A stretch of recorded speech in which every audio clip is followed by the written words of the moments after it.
माँ दुर्गा की नौ शक्ति का दूसरा स्वरूप ब्रह्मचारिणी का है। यहाँ ब्रह्म का अर्थ तपस्या से है। माँ दुर्गा का यह स्वरूप भक्तों और सिद्धों को अनंत फल देने वाला है।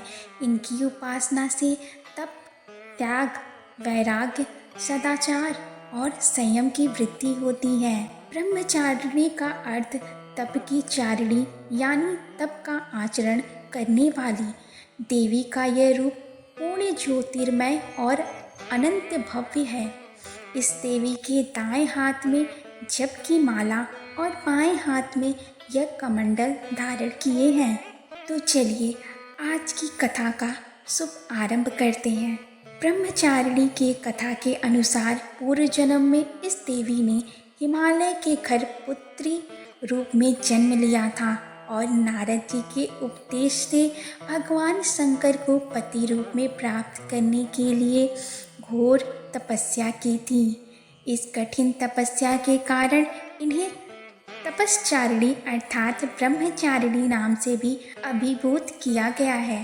1000 वर्ष तक इन्होंने केवल फल फूल खाकर बिताए और 100 वर्षों तक केवल जमीन पर रहकर साग पर निर्वाह किया। कुछ दिनों तक कठिन उपवास रखे और खुले आकाश के नीचे वर्षा और धूप के घोर कष्ट सहे। 3000 वर्षों तक टूटे हुए बेलपत्र खाए और भगवान शंकर की आराधना करती रहीं।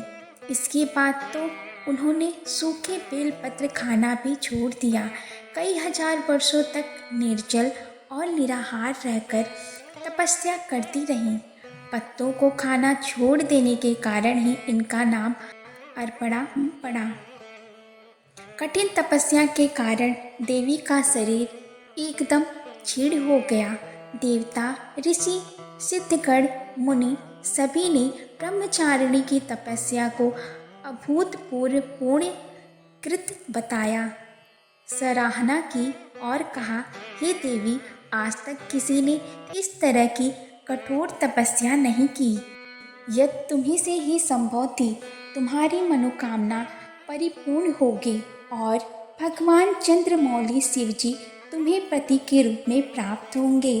अब तपस्या छोड़कर घर लौट जाओ।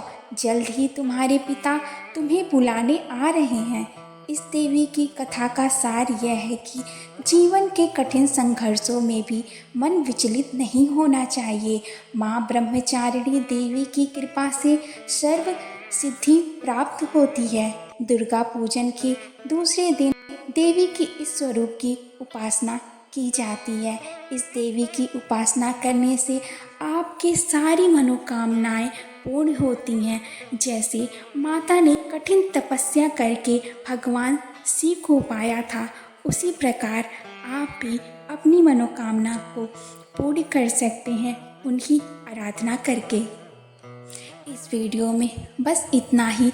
अगले 9 दिनों तक आप ऐसी ही 9 रूपों की कथा को सुनने के लिए हमारे इस चैनल को सब्सक्राइब कर लीजिए, फॉलो कर लीजिएगा और शेयर भी कीजिएगा। इस नवरात्रि के शुभ अवसर पर माता रानी आप पर सदैव कृपा बनाए रखें और अपना ध्यान रखिएगा। जय माता दी।